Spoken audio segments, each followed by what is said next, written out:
नमस्कार दोस्तों, मैं हूँ सर्वेश और मैं स्वागत करता हूँ आपके अपने YouTube चैनल सर्वेश शिनकर के ऊपर। तो आज के इस वीडियो में हम डिस्कस करने जा रहे हैं कि पोस्ट ऑफिस की ऐसी कौन सी स्कीम्स है कि जिसके अंदर आपको जानने से पहले कभी भी इन्वेस्ट नहीं करना चाहिए।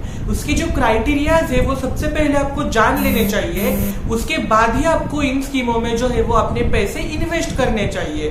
तो ऐसी स्कीम कौन कौन सी है, तो उसी स्कीमों के बारे में आज हम इन डिटेल जानेंगे।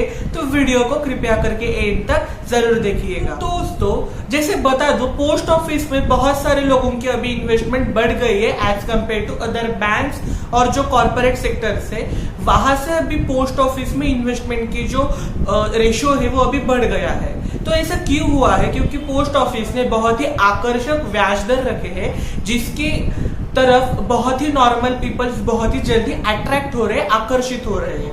तो उसी में से उन्होंने ऐसे कोई स्कीम्स रखे हैं कि जिसकी जो ब्याज दर है वो बहुत ही आकर्षित करते हैं आपको, और बहुत ही कम टर्म पीरियड है उसका। तो बट उसका जो क्राइटेरिया है वो बहुत ही स्ट्रिक्ट है। तो उसी में से नंबर 1 की स्कीम है NSC यानी नेशनल सेविंग सर्टिफिकेट, जिसको हम राष्ट्रीय सेविंग सर्टिफिकेट भी बोल सकते हैं। तो जिसका क्राइटेरिया मैं बता दूं आपको, सबसे पहले ये जो स्कीम है ये सेक्शन 80C के अंडर आती है।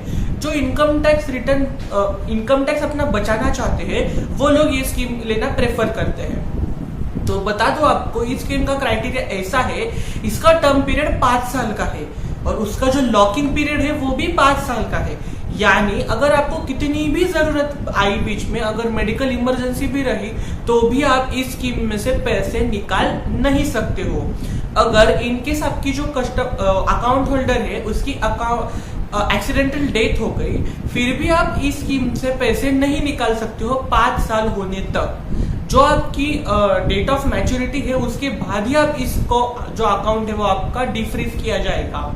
तो बताना यही है आपको कि अगर आपको बीच में लग रहा है कि 5 साल के अंदर आपको पैसे लग सकते हैं, तो आप इस स्कीम में कृपया करके पैसे अपने इन्वेस्ट नहीं कीजिएगा, क्योंकि ये जो स्कीम है ये स्कीम अपने पैसे 5 साल तक डिफ्रीज नहीं करती है या विड्रॉल करने की जो अनुमति है वो नहीं देती है।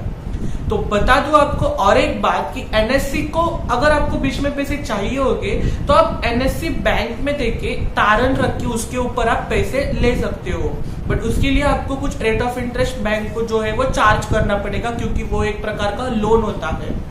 तो ये एक स्कीम जो है NSC, ये सबसे स्ट्रिक्ट क्राइटेरिया फॉलो करती है।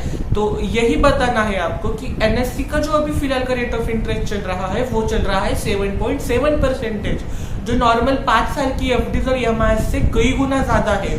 EMIs का 7.4 चल रहा है और 5 साल की एफडी का चल रहा है अभी 7.5%।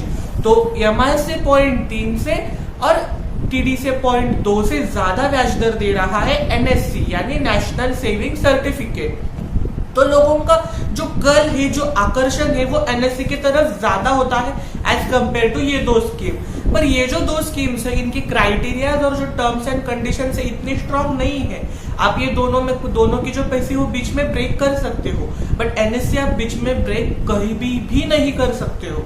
तो यही बताना है आपको कि अगर आपको 5 साल के अंदर पैसे लग सकते हैं तो आप इस स्कीम में इन्वेस्ट बिल्कुल भी मत करना, क्योंकि 0.2 ज्यादा मिल रहा है आपको इसमें। बट अगर आपको बीच में लगा तो आपको लोन में लगभग आपका 12 से 15% तक अभी स्टैंडर्ड रेट से जा सकता है पर्सनल लोन के लिए।